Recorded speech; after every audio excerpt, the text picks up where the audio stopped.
And for our next story, let's turn to the Sahel. Anti-French sentiment is gaining momentum in the former French colony. We are talking about Niger.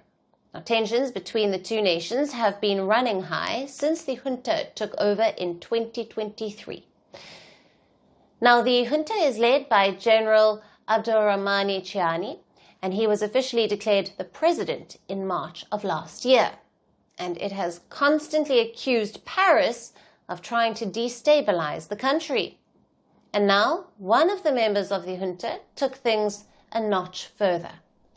Tchiani's chief of staff, Amadou Ibro, has asked the people of Niger to prepare for a war with France.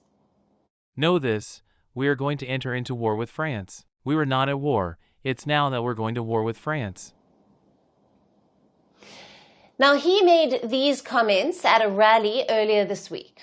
The crowd was full of young people, and they cheered and chanted anti-French slogans.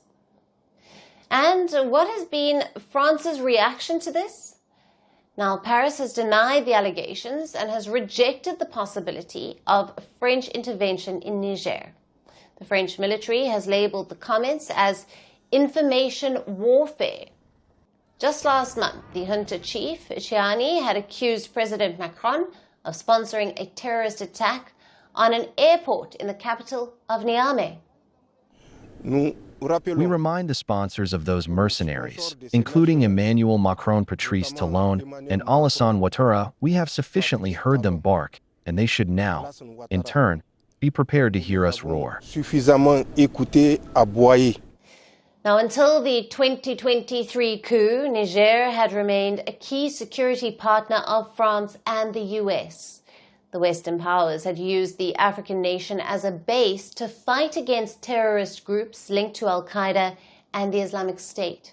But things changed after juntas came to power in the Sahel in a series of coups between 2020 and 2023. Since then, the French influence has been waning across the region. The Sahel nations have cut ties with their ex-colonial ruler, France, and instead turned to Russia for military support. Their shift was fueled by their shared anti-war sentiment and the aim to guard their sovereignty. Now, as a part of this, the Sahel nations have been pushing for resource nationalism. Niger is a producer of uranium, which is used in the nuclear industry. Now, Niger's uranium has become a bone of contention between the junta and the French nuclear giant Orano. The firm is 90% owned by the French state. Last year, the junta nationalized the local branch of the French firm.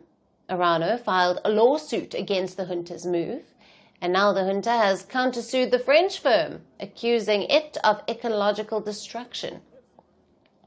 The top ally of the Sahel nations, Russia, has even accused Macron of plotting coups in the region to install pro-France leaders. And now it remains to be seen how Niger's pivot from France further affects the Sahel and the wider region. He rebuilt Egypt's pride after defeat. He turned victory into legitimacy. Then he chose peace with Israel. He broke an Arab consensus. He challenged his own military. He silenced his critics at home. But then, one day, on a national parade ground, in front of cameras, in front of the world, gunmen stepped forward and killed Anwar Sadat. It changed Egypt overnight. The assassination, Saturday at these times, only on Firstpost.